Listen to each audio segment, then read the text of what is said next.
What you are about to hear is a report published on the 6th of January 2016 by Dr. John F. Copper titled The Taiwan Factor in Sino-American Relations, Creating Escalating Tensions. Opinion in Taiwan of the People's Republic of China is divided along party or bloc lines.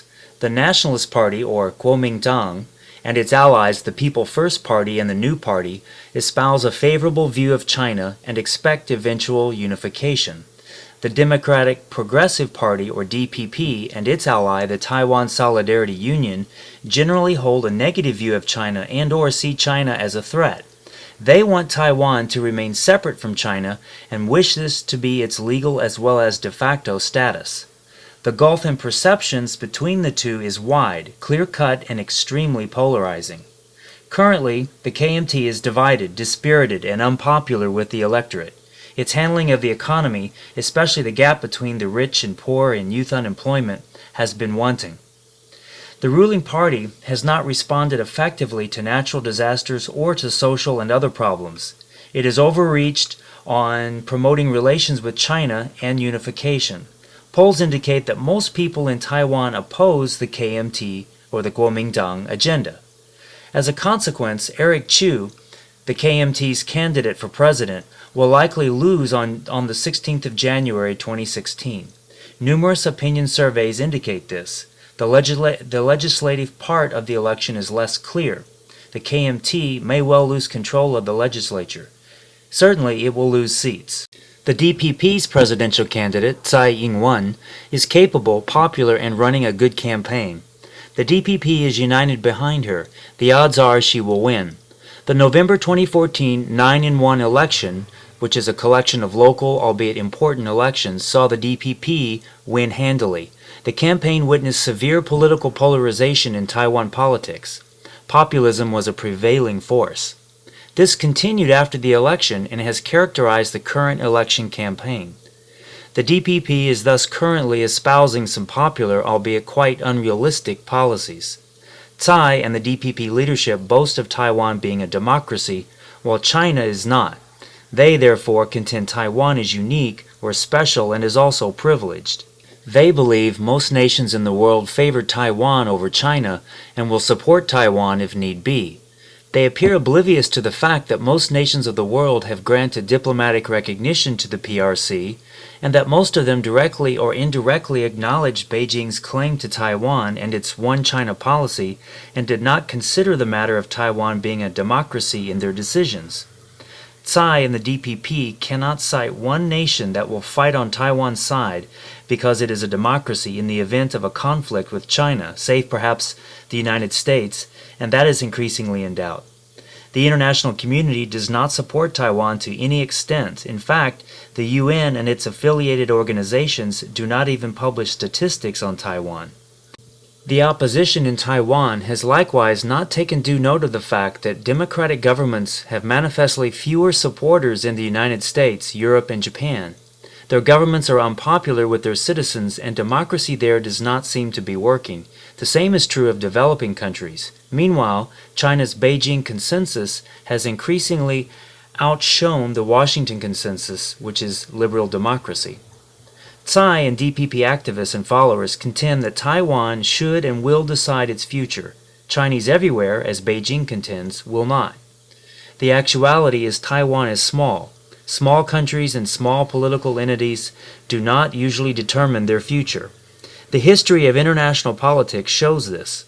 The exceptions are if they are very strong militarily and/or in other terms, or if a balance of power system prevails in the region.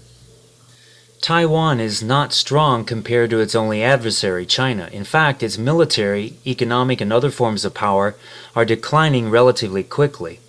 The only balance of power in Asia is between the United States and China, and that is not a balanced system. In any case, Asian countries that might participate in the balancing do not support such a zero-sum system. The reality is that the United States and China will decide Taiwan's future, not Taiwan. The DPP leadership and most of its supporters feel strongly that the United States will protect Taiwan in the event of a conflict with China. They assert America has shielded Taiwan in the past and will do so in the future. The facts speak differently. American military power in Asia has diminished in recent years. The United States remains involved in conflicts elsewhere. China and Russia have aligned against the United States. Washington is not able to rally Asian allies. Opinion polls in the United States indicate that the American people do not want its military engaged in protecting Taiwan. In a recent poll of 12 scenarios presented wherein U.S. troops would be deployed abroad, Taiwan ranked the lowest with only 26% support. Even the pro-DPP media in Taiwan has taken note of this. Tsai and DPP leaders have taken the position that China is not important, or at least not so important as others say. They also contend that Taiwan can diversify its commercial relations and thereby lessen its dependence on China. This is not sound thinking. Some DPP leaders have cited China's decelerating economic growth, yet this only underscores how important China is to Taiwan. Indeed, China's growth rate has slowed and it will likely decline further in the future, but not such that it will not become the world's largest economy in a decade or so. It is already the largest if measured by purchasing power parity. It is very improbable that the United States, Europe, or Japan will grow as fast as China, even considering the likelihood the latter's economic growth will slow. Taiwan will not succeed in diversifying its economy away from China. The United States, Europe, and Japan markets will barely grow or will remain stagnant, thereby dimming the prospects for Taiwan to redirect its exports upon which its economic growth depends. Likewise for Southeast Asia, as China is able to block Taiwan from expanding economic relations there. China's Asian Infrastructure Investment Bank, New Development Bank, and Silk Road projects will inject tens of billions of dollars each into the global economy, benefiting all participants. It is estimated that China's global financial investments by 2025 will total $1.25 trillion. The United States Marshall Plan was $103 billion in today's dollars. If good economic relations are not maintained with China, Taiwan can expect its economy to perform badly. This means Taiwan will experience low growth or even recession. Tsai Ing-wen, by her background, preferred languages, experience in government, and temperament, is more of an elitist than a populist. She's from a rich family. She grew up in South Taiwan where Taiwanese, the so-called people's language, prevails, but she does not speak it that well. Instead, she prefers to speak Mandarin. She received a top-flight education, including attaining graduate degrees at renowned academic institutions in the United States and the UK. Her positions in government involved economic and foreign affairs issues, not domestic matters. Tsai has advanced a policy of maintaining the status quo in cross-strait relations. However, her party, especially the base, does not support such a policy. Rather, it wants independence. In fact, many DPP stalwarts strenuously oppose her policy. Some have chided her policy as the female version of Ma Ying-jeou's policy. This disagreement will likely worsen. Clearly, Tsai Ing-wen will find it difficult to maintain friendly relations with China in light of the separatist views espoused by many in her party and the likelihood that populism and hostility towards China will intensify as a result of an election victory in January, assuming Tsai is elected president, which she was at the time of this recording. Tension with China can be expected to increase in 2016 and after. China's view or stance on Taiwan. Both the leaders and citizens of the PRC regard Taiwan as Chinese territory that was lost during the time of China's weakness and humiliation from the Opium War in the 1840s to 1949. They vow and expect its reunification with China in the future. It is often said that no Chinese leader can abandon the objective of attaining Taiwan's return and be regarded by future historians as a good leader. This is especially true with the rise of a new kind of nationalism in China since Mao's death. Letting Taiwan go, or even making concessions on the Taiwan issue, will likely encourage secessionist sentiments in Tibet and Xinjiang. The military in China is especially focused on Taiwan's reunification and takes a more uncompromising stance on Taiwan than the civilian government. The military is believed to have pressured the civilian leadership on this issue at times in the past.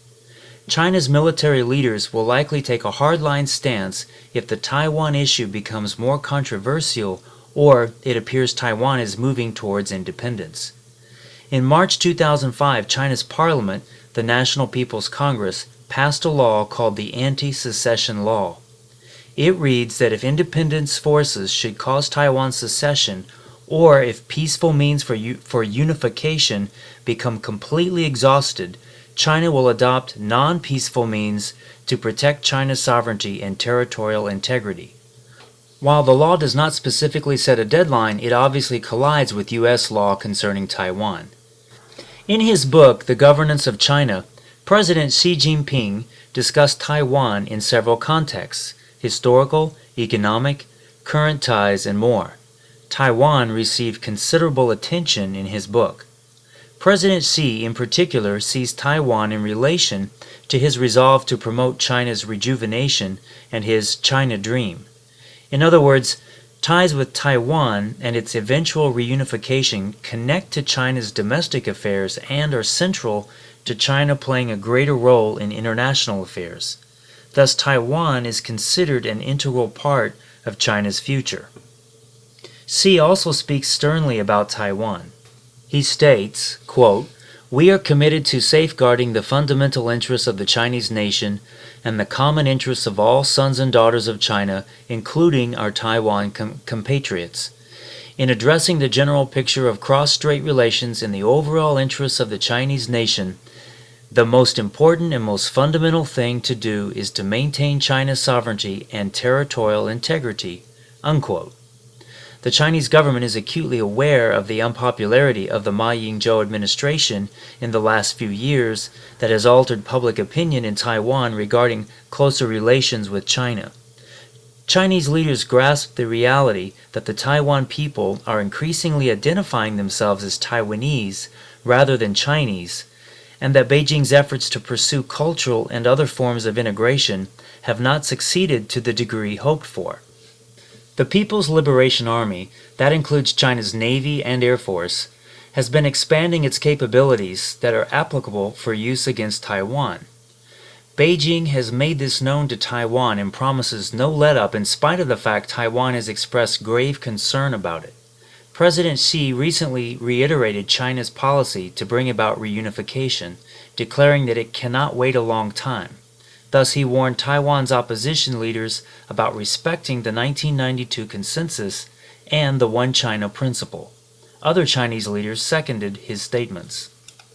In July 2015, China's parliament passed a national security law that read, quote, "The sovereignty and territorial integrity of China cannot be encroached upon or divided.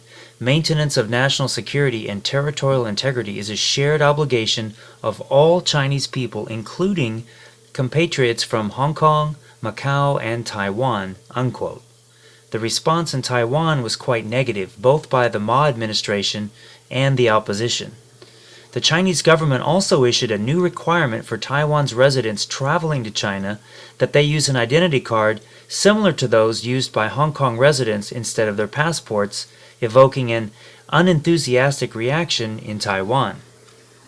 In November 2015, President Xi met Taiwan's President Ma in Singapore.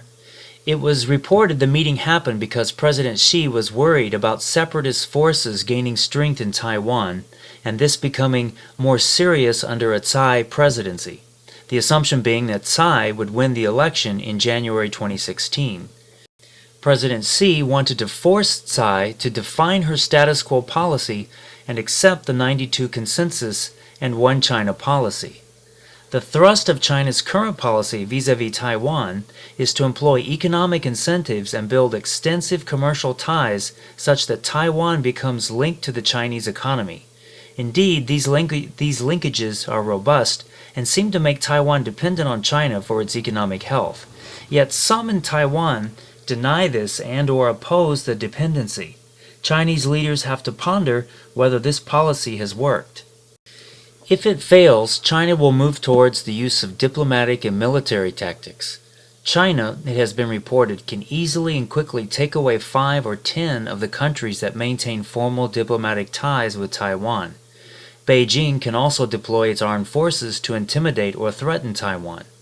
If Beijing were to reduce the number of Taiwan's diplomatic partners appreciably, It might cause Taipei to panic and adopt more anti-China policies, including moving towards an overt independence policy. This could incite China's military. China taking military action against Taiwan may force America's hand. It did in 1995 and 1996.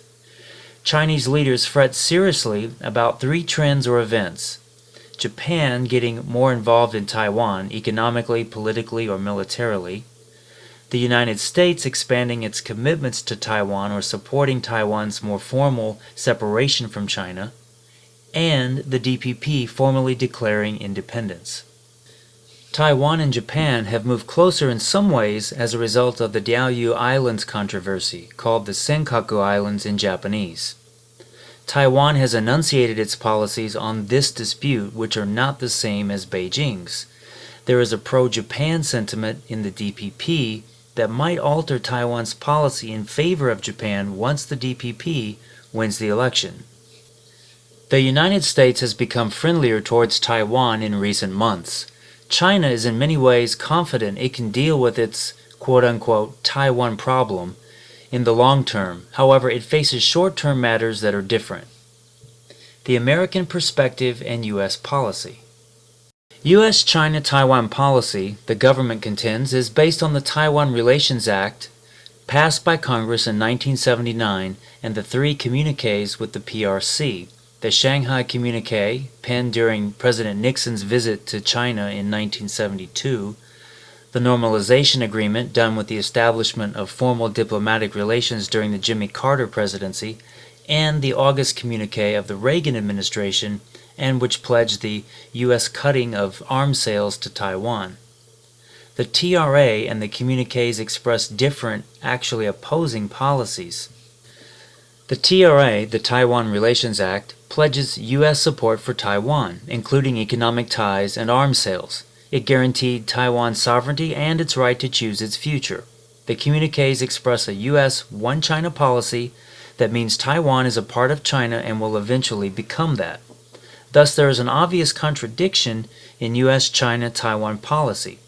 Whether this was deliberate or not, it in many ways proved convenient for Washington.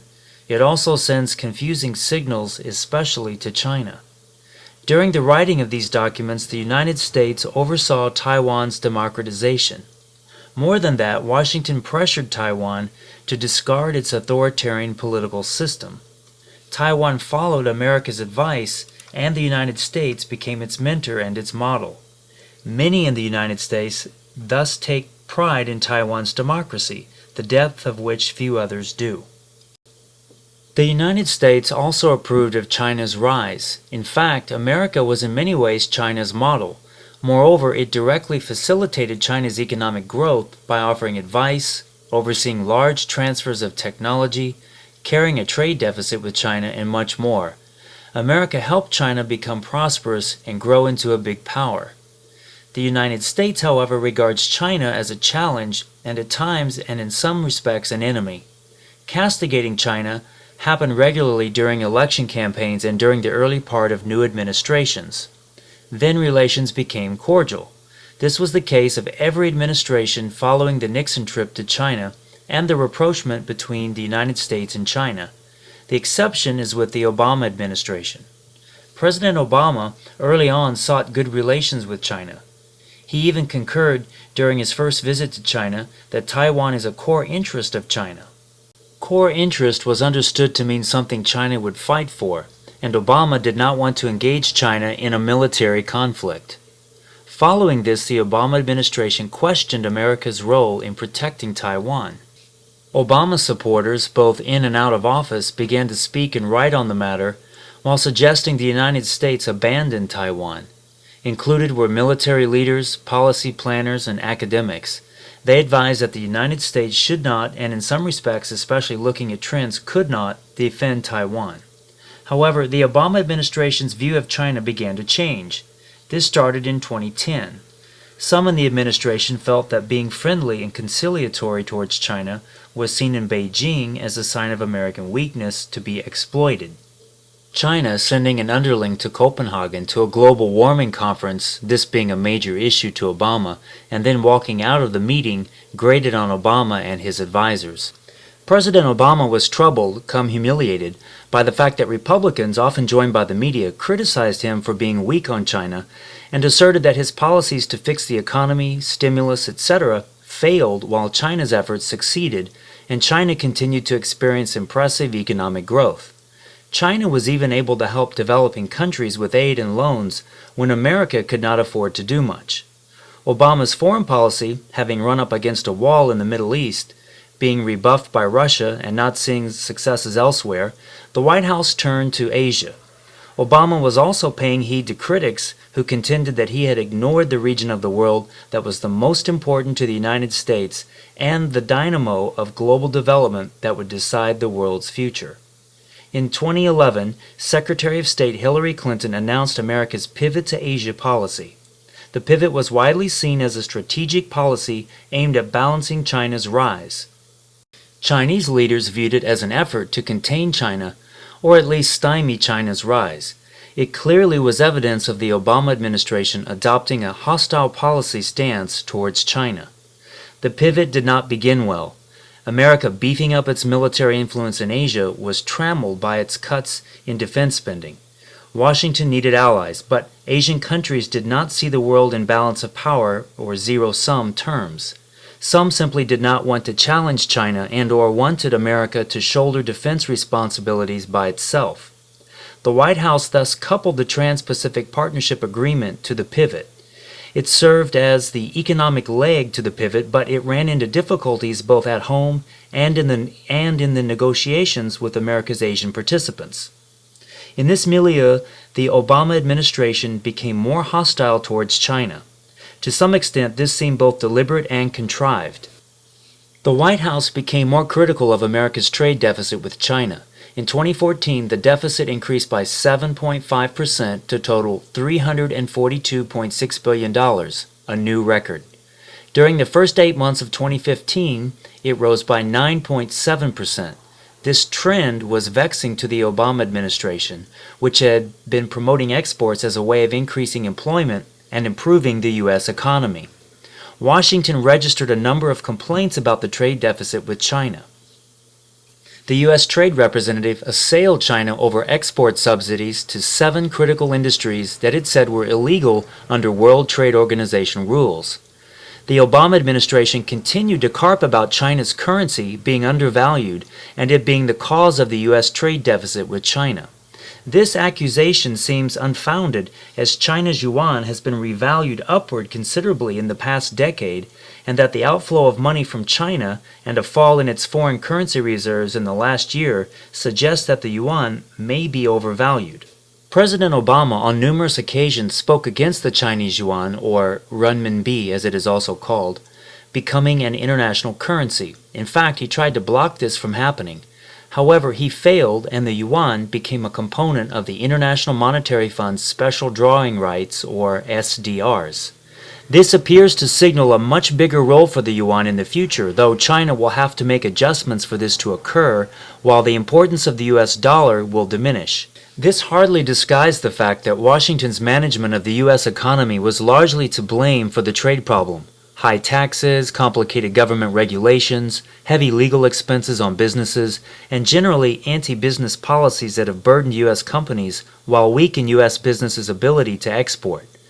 The Obama administration has recently issued sharp complaints about China engaging in cyber warfare, in particular its alleged hacking of various business and government websites in the United States. While this may be true, and no doubt China has this capability, it is something that many countries and even individuals do. Furthermore, it would be unreasonable to think that the United States is not hacking China as much or more, since it probably has better capabilities to do this. After all, the United States has been in the business of electronic spying much longer. The United States has aligned with Japan on its dispute with China over the Diaoyu or Senkaku Islands, even though Washington had for a number of years declared it had no interest in the conflict and adopted a neutral position. America opposes China's activities in the South China Sea and has sided with Vietnam and the Philippines in their disputes with Beijing. This is despite the fact that U.S. national interests are not at stake except to preserve freedom of navigation, which China, as a rising global power, has pledged to uphold and maintain. U.S. actions, including sending naval ships to the area, thus seem pointedly aimed at increasing tension with China. U.S. surveillance and intelligence gathering in the South China Sea has provoked China, some say deliberately so. This has a history. The Council on Foreign Relations, a well-known U.S. think tank with very close ties to the U.S. government, issued a special report titled Revising U.S. Grand Strategy Toward China. The authors recommended less hedging and more active countering. As the Obama administration's policy has become more anti-China, intentionally so, its policy towards Taiwan becomes friendlier and in some ways out of character in terms of what US-Taiwan policy has been for some years. U.S. officials visited Taiwan in large numbers and made numerous positive comments about Taiwan and America's friendship with Taiwan. This became quite apparent in 2013 and has increased considerably in the last year or so. In 2015, the former head of the American Institute in Taiwan, the organization that acts as an embassy or consulate in Taipei, visited for 6 days. He publicly mentioned improved U.S.-Taiwan relations, arms sales to Taiwan, and Taiwan's inclusion in the U.S. visa waiver program. Taiwan's foreign ministry spoke of the best relationship with the United States in 36 years. Ben Bernanke visited Taiwan. This was the first time a former chairman of the U.S. Federal Reserve did so. Charles Rivkin, U.S. Assistant Secretary of State, also paid Taiwan a visit. At this juncture, the Department of State published a comprehensive report on U.S.-Taiwan relations. A State Department official described Taiwan as a U.S. quote-unquote partner with which it has, quote, friendly and intimate relations, unquote. There was talk that the Obama administration wanted Taiwan to become part of the U.S. pivot. In fact, Secretary of State Kerry described Taiwan as a, quote, fundamental element, unquote, in the pivot. This appeared to reveal a major shift in U.S.-China-Taiwan policy. Subsequently, Washington encouraged Taiwan to join the Obama administration's Trans-Pacific Partnership deal.